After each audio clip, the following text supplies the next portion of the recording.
Have you ever made the mistake of being too good at something you don't even really like doing? Maybe you figured out how to unjam the office copier once, and suddenly you're the printer whisperer for the rest of your natural life. Or you're the only person in your family who knows how to configure a Wi-Fi router, so now every Thanksgiving involves you crawling around under your uncle's TV stand while everyone else eats pie. It happens because people love a good tool. When you prove you can solve a specific problem efficiently, the world's more than happy to put you in a box and just keep pressing your buttons. And honestly, we do it to ourselves too. From the time we're teenagers, the pressure is on. Pick a major, find a niche, build a career around being the absolute best at one highly specific thing. There's nothing inherently wrong with being useful, but there is a trap there. The problem starts when you let your utility define your entire existence, when you become so specialized, so focused on being good for something, that you forget how to just be a good, well-rounded human being. It sounds like a very modern anxiety, but it's actually thousands of years old. Long before hyper-specialized career tracks, a teacher in ancient China looked at the ambitious political climbers of his day, saw them turning themselves into single-purpose instruments for the powerful, and offered a pretty blunt piece of advice about it.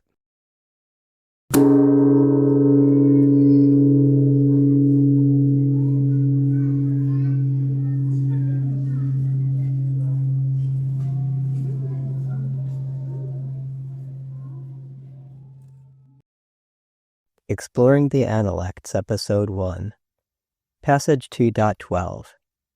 Don't be a tool.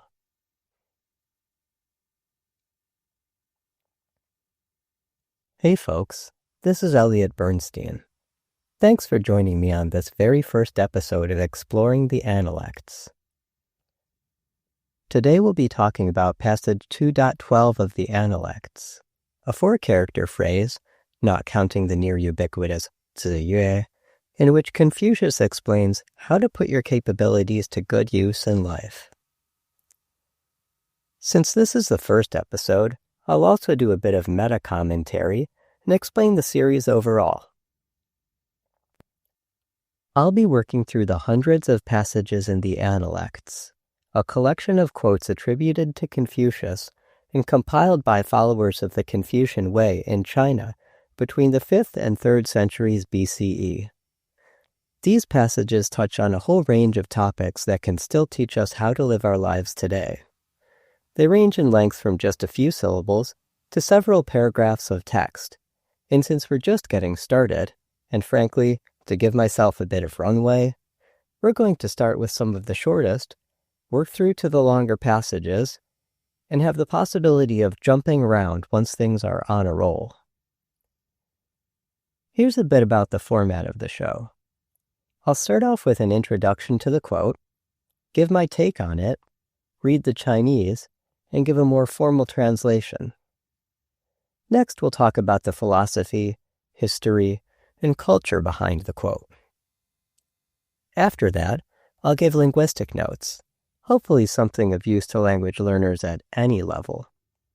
And finally, I'll wrap up with comments on the passage's place in the Analects and mention any varying interpretations that might not have made it in elsewhere.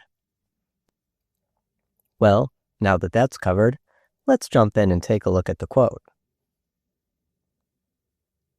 I'll start off with my own little spin on passage 2.12. Don't take it too seriously, but hopefully the modern phrasing and subject matter give you something to hang your hat on as we dive deeper into the subject. And here it is. Want to be a good dude? Don't be a tool. Yep, that's it. Don't be a tool. And don't be surprised. Contrary to popular belief, the vast majority of the sayings attributed to Confucius in the Analects aren't packed full of esoteric and abstract philosophical concepts. They're actually focused on everyday life and personal relationships.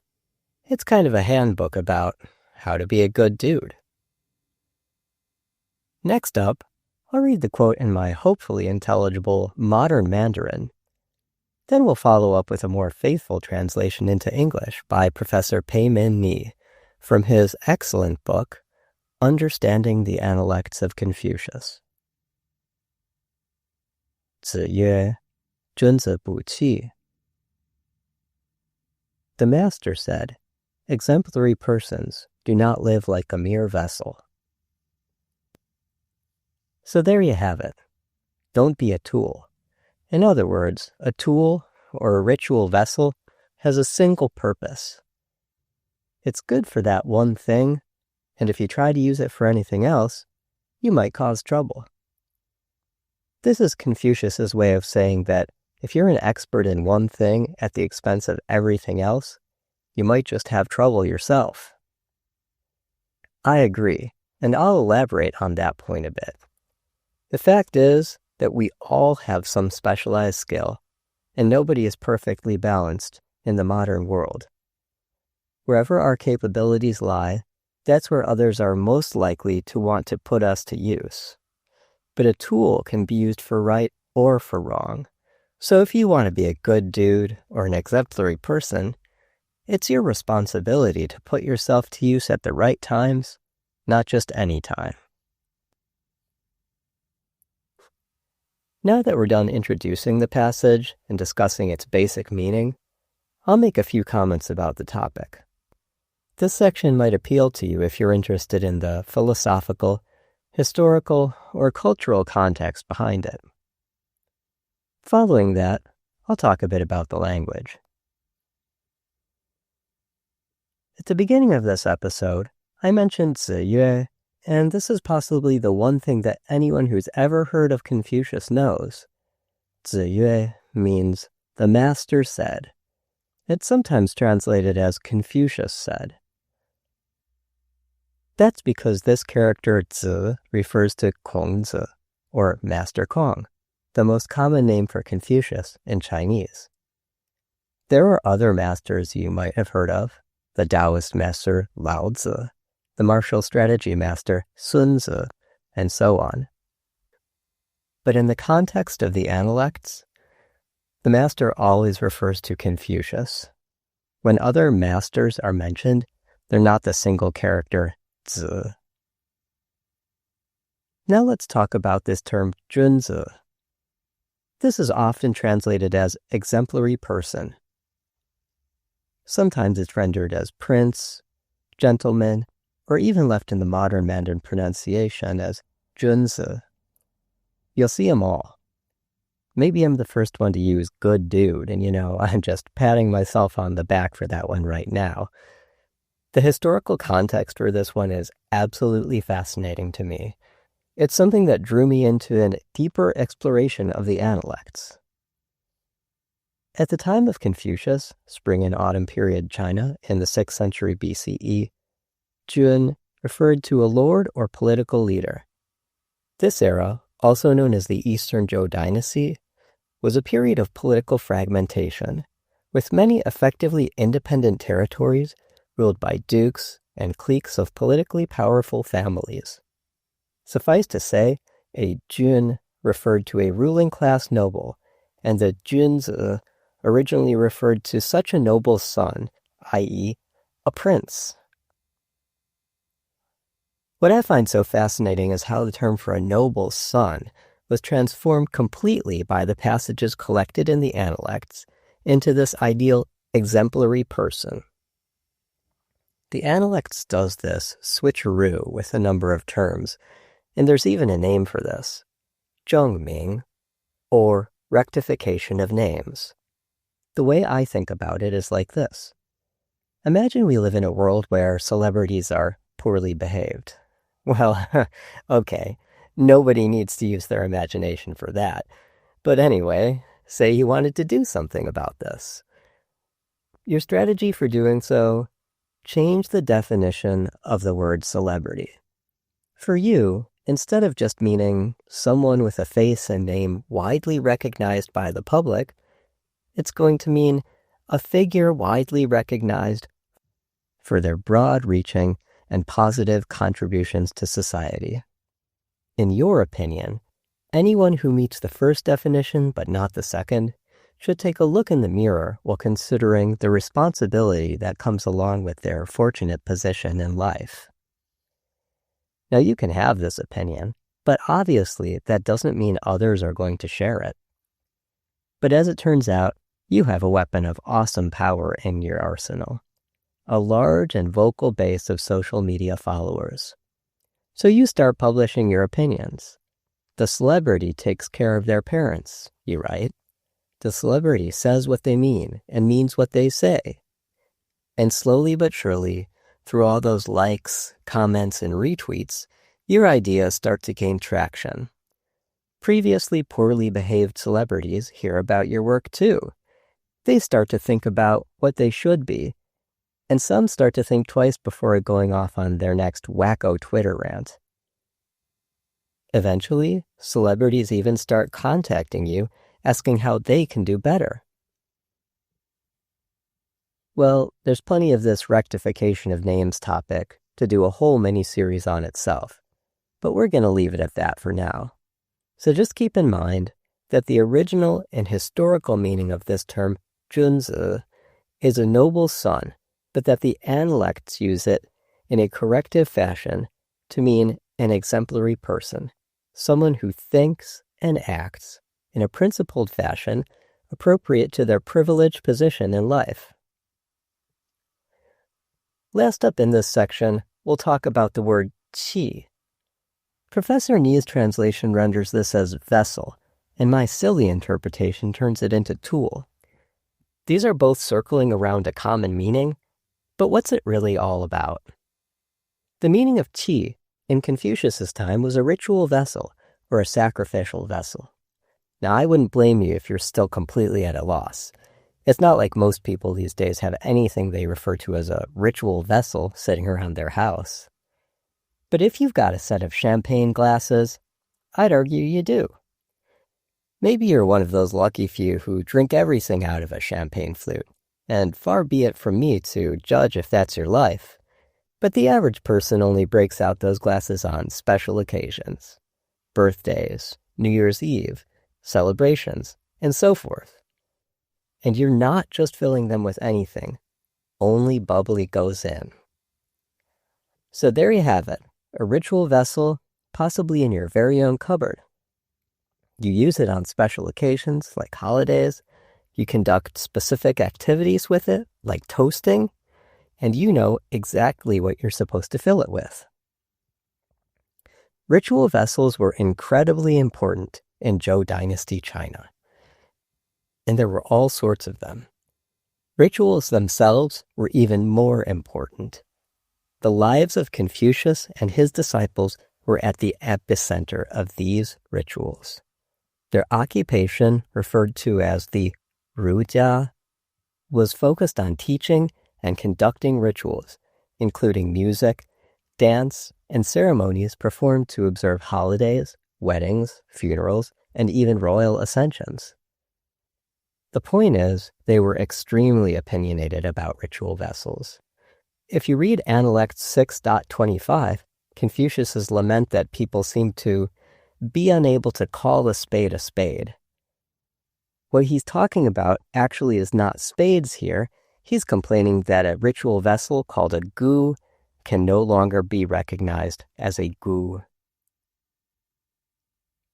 Anyway, back to the main point about qi, ritual vessels. Traditional commentaries on this passage encourage readers to be broadly learned in culture instead of narrowly focused on a single aspect of life. In passage 5.4, Confucius criticizes his disciple Zigong, a talented businessman and diplomat, by calling him a sacrificial vessel. He's pointing out that despite Zigong's many talents, he still has too narrowly focused of an understanding of the world. What could Zigong learn that he hasn't already? Well, today we'd refer to many of these things as arts, humanities, liberal arts, or even social sciences.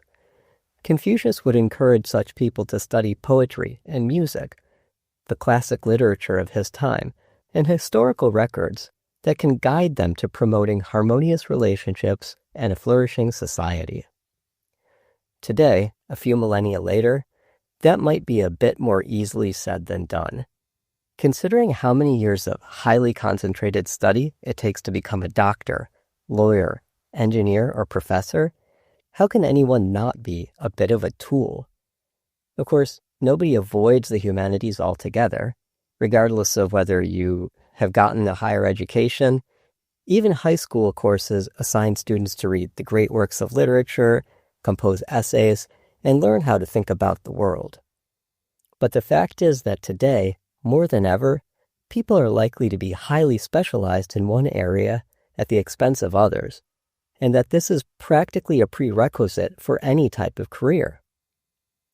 So here's my take on what we need to keep in mind, considering the fact that, well, sorry to say it, but we're all kind of tools now. I'm going to hop back to the champagne glasses that we talked about earlier.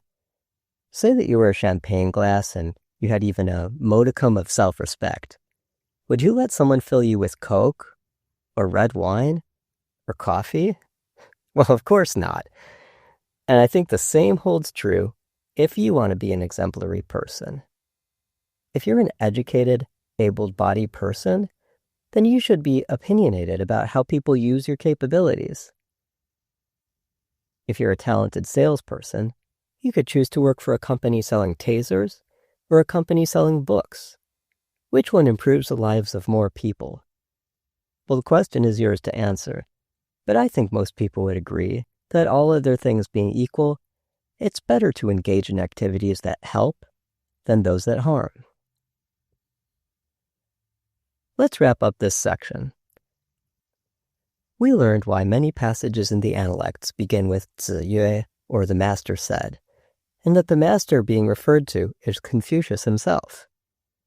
We discussed the original meaning of the term 君子, a noble son or prince, and that Confucius took it upon himself to 正名, or rectify this term to refer to an exemplary person, and that I've further modernized that to good dudes. Finally, we discussed qi, or ritual vessels, and the fact that Confucius and his 儒家 peers were highly opinionated about what constitutes the appropriate use of such vessels. Taken on the whole, this phrase 君子不器 means that it's important to learn broadly and deeply reflect on life, rather than building expertise in one area at the expense of all others. And I'd argue, since we're all a bit specialized today, it's critical you have that breadth of learning no matter where your expertise lies, so that you can put it to use for good and not just whatever others want to use it for. Next, I'm going to discuss some of the linguistic and literary notes on this passage. You might find this section interesting if you study Chinese language and translation, or if you're interested in the structure and interpretations of the Analects. I'll do my best every time to pull out some points from the passage that'll be useful to language learners, whether you're just getting started, been studying a while, or trying to work on your understanding of classical Chinese. Earlier in the episode, I mentioned this 子 character, and how in the context of the Analects, it always refers to the master, or Confucius. Well, if you're just starting Chinese, that might confuse you a bit. You probably already learned words like 儿子, son, 孩子, child, and 鞋子, shoes. Those are a couple of usages of the character 子.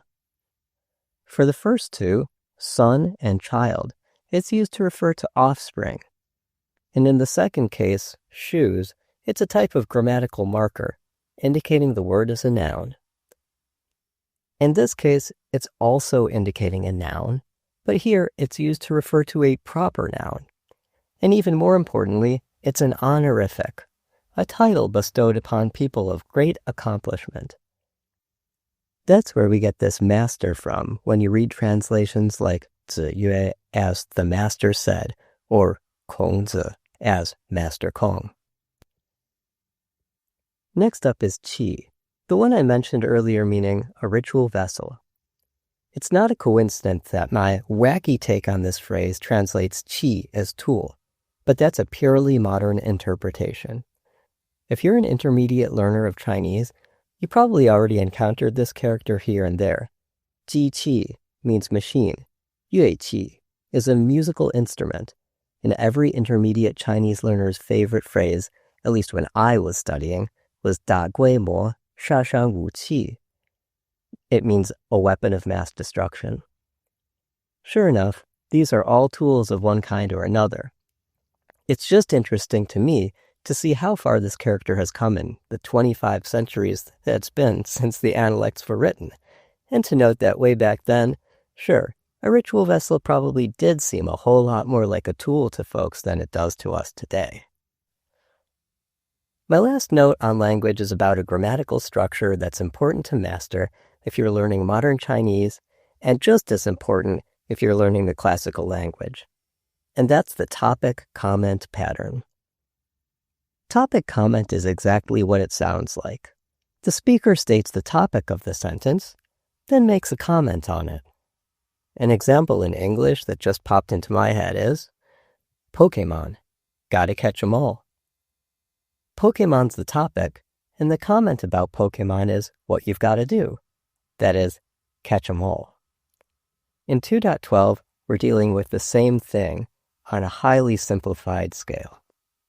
Exemplary persons, they're not just vessels.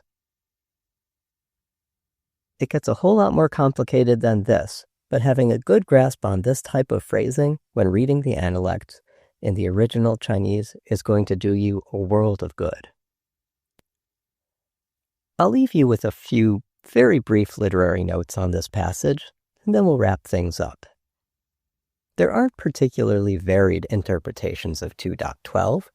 Sure, it's a metaphor, but whether you read the 19th century translation by James Legge, Professor Ni's translation that I quoted here, Ames and Rosemont, or many of the Chinese scholarly interpretations throughout the centuries, there's little confusion about the meaning of this metaphor.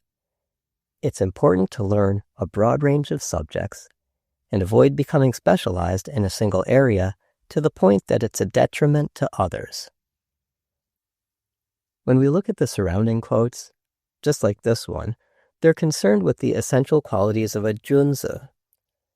These include emphasis on action, avoiding empty words, and being inclusive instead of exclusive. We'll get to all of these in due time, but for now, I'll stick to the ordering that I mentioned at the top of this episode, working through the shortest passages first. Again, this is your host, Elliot Bernstein. I hope you enjoyed this first episode of Exploring the Analects. Next, we'll read 15.39, Confucius's 4-syllable commentary on what it means to be a